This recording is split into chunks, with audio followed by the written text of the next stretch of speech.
Welcome back to ABC General Hospital Spoilers channel.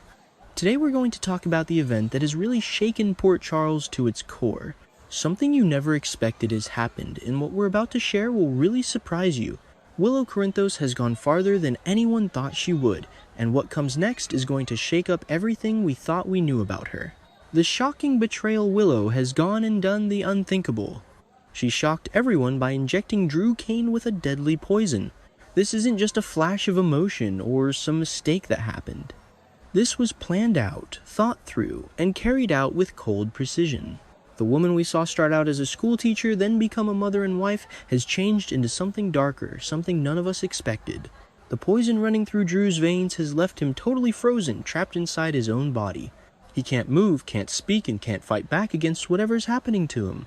Drew Kane, a Navy SEAL with a long record of surviving war zones, being held captive and facing death more times than most, wasn't taken down by an enemy in battle. Instead, it was someone he trusted who brought him down. Someone who was meant to be his partner, his confidant, his safe harbor. Willow has turned into his biggest threat, and now Drew is stuck in a nightmare where the very person who's supposed to protect him is the one causing all his pain. The scariest part of this whole thing is how smoothly Willow has hidden everything. The medical team at General Hospital, made up of some of the best doctors around, has run every test you could think of. They looked at Drew from all sides, talked with experts, checked his medical records, and did thorough toxicology tests. Even with all their skill and the latest medical technology, they haven't found anything at all. The poison Willow used is really clever and picked with care, so it doesn't show up in regular medical tests. The doctors are puzzled and can't figure out why Drew has suddenly slipped into this locked-in state where he seems awake but can't move or answer. The Perfect Crime is a story about a carefully planned theft that seemed impossible to catch. It follows the twists and turns as the thief pulls off the heist and the detectives try to piece together the clues. In the end, it shows how things aren't always as perfect as they seem. What makes Willow's actions even more chilling is the legal protection she has built around herself. Since she's Drew's legal wife, she has the full right to take him home and look after him herself. The hospital staff trust that Drew's caring spouse will provide the best care, so they don't doubt her intentions. They see a loving wife set on helping her husband get better at home, surrounded by family and all the things they know. They admire her strength, praise her dedication, and stand by her choice to offer round-the-clock care for her husband who's seriously ill. But the truth is actually much darker. Willow hasn't brought Drew home to help him get better. She brought him home to see it through. Out of sight of hospital staff and security cameras, and beyond the usual checks from doctors and nurses, Willow can reach Drew whenever she wants without any restrictions. She decides what medicine he takes, what he eats, where he stays, and more than anything, who can visit him and when. She can shut him out entirely, making sure no one who might sense something's off or ask awkward questions can reach him. The house that was supposed to be Drew's safe place has turned into his trap. Every second he stays there, stuck inside his own body, he depends completely on Willow. She can give more poison whenever she chooses. She has the ability to withhold medication or care. She usually tells visitors that he's too tired or not feeling well enough to see anyone. She can control every part of his life, and nobody would have a clue. The Perfect Crime is happening right before our eyes, hidden behind what looks like love and care. The twisted motivation. What on earth could push Willow to go that far? This is the question that's been on everyone's mind since the story started to unfold. Willow used to be someone full of kindness and care, spending her days teaching kids and looking out for others. Now she's changed so much that she's capable of trying to kill someone without a second thought. Her psychological journey to this point is complicated and unsettling, showing hidden layers of darkness beneath what looks like a perfect exterior. Maybe it's the stress of keeping up appearances of a perfect life while struggling with her own problems.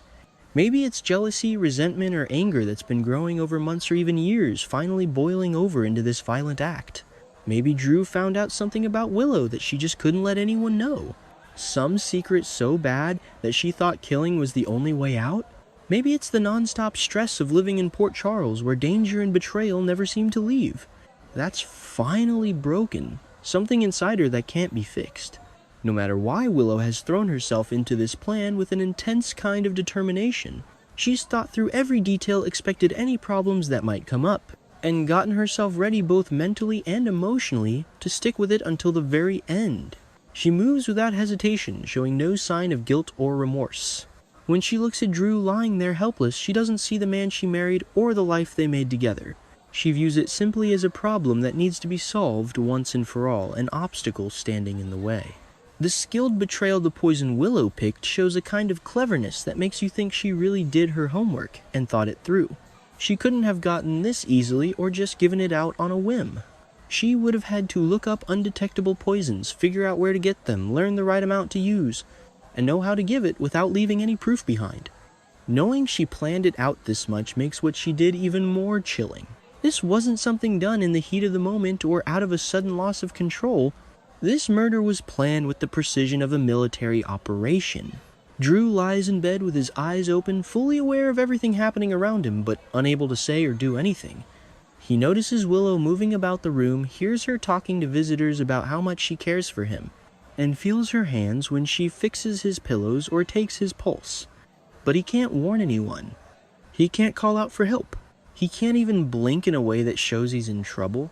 He's trapped inside his own body, helpless as the person who tried to kill him acts like the perfect devoted wife.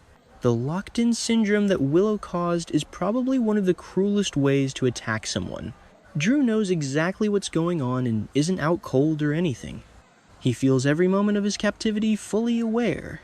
He lives through each second of helplessness, every sudden jolt of fear, and every tide of despair as it hits him just how completely trapped he is. His mind floods with questions as he tries to figure out why this is happening, struggling to will his body to move, to speak, to do something, anything that might save his life. The community's blind trust feels like people just accept things without asking questions.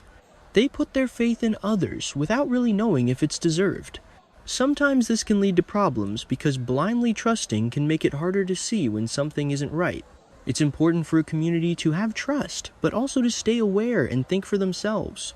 The people of Port Charles have come together to support Willow and help her through this difficult time. Friends bring meals, help out around the house, and tell her how impressed they are with how she's managing such a tough situation. Family members come by to see how Drew is doing and to give Willow some emotional support. Everyone admires her strength, her dedication, and her steady commitment to supporting her husband through this mysterious illness. Nobody sees the truth coming. How could they do that? Willow has always been the good girl, the reliable friend, the compassionate soul who puts others first. They can't even imagine that she might be capable of something so dark. When people notice her red-rimmed eyes, they figure she's been crying because she's tired and stressed. When her hands tremble a little while pouring coffee for guests, they just think it's because she's stressed or tired. When she says Drew needs some quiet and fewer visitors, they listen to her medical advice and appreciate how she looks out for him. The irony hits hard. The same qualities that made everyone trust and like Willow are now the very things she uses to carry out murder. People know her for being kind, so what she did feels impossible to believe. She's always put others before herself, so the thought that she might hurt Drew just doesn't fit. Her kind and soft manner hides the monster she's turned into. The fatal moment is the point when everything changes, when one small decision or action sets off a chain reaction that can't be undone. It's that split second where things go wrong and the outcome is serious, sometimes even life-changing. Everyone faces moments like this, though. They might look different for each person. In that instant, clarity can vanish, and panic often takes over, making it tough to think straight. But it's also a reminder of just how fragile and unpredictable life can be. Willow didn't see Drew Kane coming.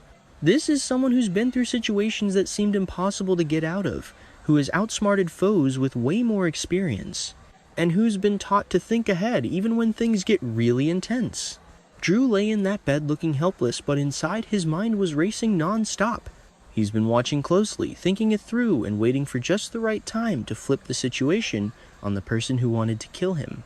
As Willow moves closer to Drew's bedside again, ready to give what she thinks will be the last dose of poison, the one that will end his life for good, she feels sure she has control over him. She's made sure more than once that no one else is in the house. She made sure that no surprise visitors would come by. She's got her alibi all set, planning to act like the broken widow the moment Drew's heart gives out. This is the moment she's been working toward, the result of all her careful planning.